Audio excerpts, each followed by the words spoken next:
we're all working so hard on our independent things that it's so easy to just like get stuck in the running wheel of it, that you're like, wait a minute, could somebody else help me with this situation that I've been like racking my brain on and hitting my head up against a wall or window? Probably, but you don't have any time to really even do that, to step out and go, hey, can you help me? Or hey, I have this problem, because it would take forever to explain. So what we're trying to do is to create these opportunities for you to connect to people that are outside your wheelhouse, to shake hands with people you may have not met before, and we all go, hey, I follow that person online, but I've never talked to. I literally started in this business washing dishes. Mm-hmm. If your dreams aren't big enough to scare the shit out of you, they're not big enough. What you think is the worst possible scenario, it can go way worse than that. When you work in a restaurant, you are so singularly focused on the dish that you're cooking in that moment that most cooks don't think about who's receiving it or who's selling it or any of that other stuff, right? But when I started my business, I started out with restaurants as a personal chef. And so it was me and the client. And it was just a completely different world for me. Because as chefs, we always think about the food, but we're going into being entrepreneurs and business owners, so it's other things that we have to think about. You can't just put all the work into the food and then you're like, well, who am I going to sell this to? I'll please and I thank you. Yeah. So that was my main focus, and then it went into the food where I was just putting out great product, because I knew that this person who I was doing it for, the people who I was working for, was expecting me to do it. Yeah.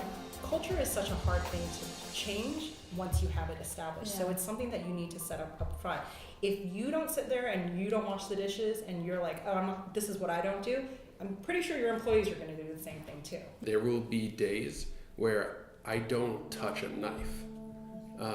It's just moving from person to person, making sure that they're moving in the right direction and that everyone's going to converge in the same spot by the end of the day.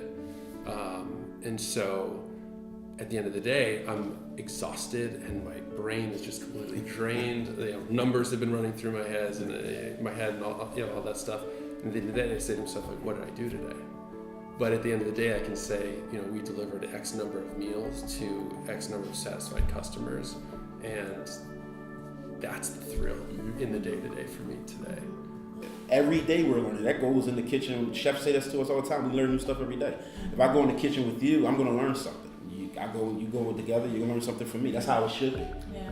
So that was my instance where it was naive and clueless in one event. But we ended up in the end probably mastery achieved. Yeah. The two things that can guide you pretty well in life are don't be a dick and we can always do better. And one of the things I like to explain to people, when people say that, when I say that, people are like, don't be so hard on yourself. And I said, clearly you didn't grow up with Chinese parents. But the philosophy, I realized what it was as I got a little bit older, that it's not that the intent was bad on the part of my parents, it was that the marketing was bad. Their belief is always that it's not that you're innately given more intelligence or less intelligence than anyone, it's how much do you want it. So the hustle is really important.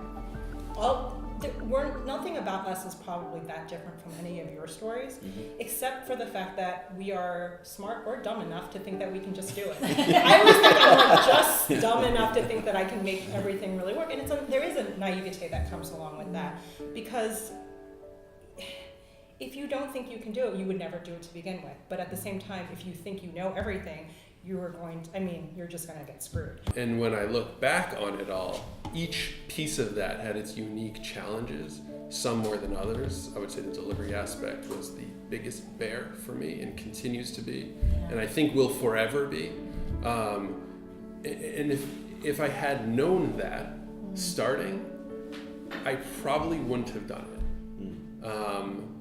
But now that I have done it, and now that I feel like I have achieved the things that I have achieved, I think to myself, I feel good about it. It gives me confidence to be able to take on larger tasks and larger challenges.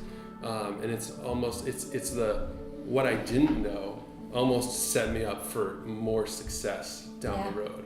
Because if I had known, I never would have done it. I would still be cooking in the first kitchen or the first home that I was cooking in 3 years ago.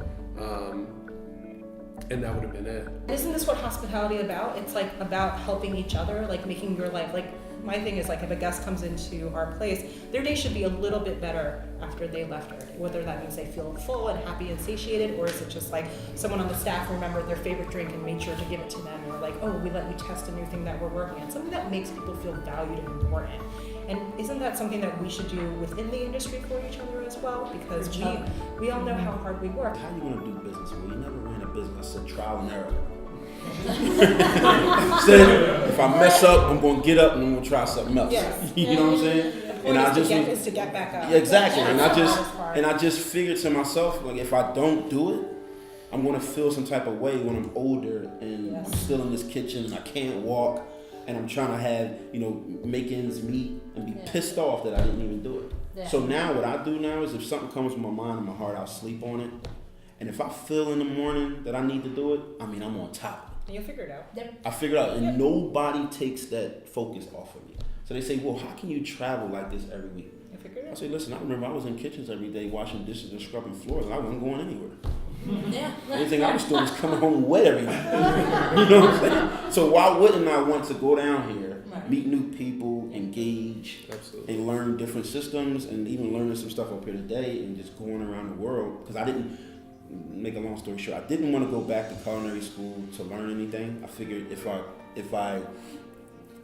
going to invest my money, let me invest it going to the actual places where's the food that I want to cook. So while I'm doing all of this, I did 31 countries in 2 years. So I was able to cook in about 18 different countries and learn their cuisine. So for me, it's like, okay, well, that's more experience than I'm ever going to get just sitting in class with a book and some theory. All about living and learning from each other. We create these small little hangout meetups. It's not always like a panel, and it's always unique and different. Next year for 2018, we'll be announcing all new calendar of stuff, and it's just gonna grow. There's so much to learn at any stage. Somebody that's just opening to being further down the career, and what I love is that you all took the time to really think about that process, and I know that can take some energy too, and just thank you. For doing this and sharing this with everybody. Yeah.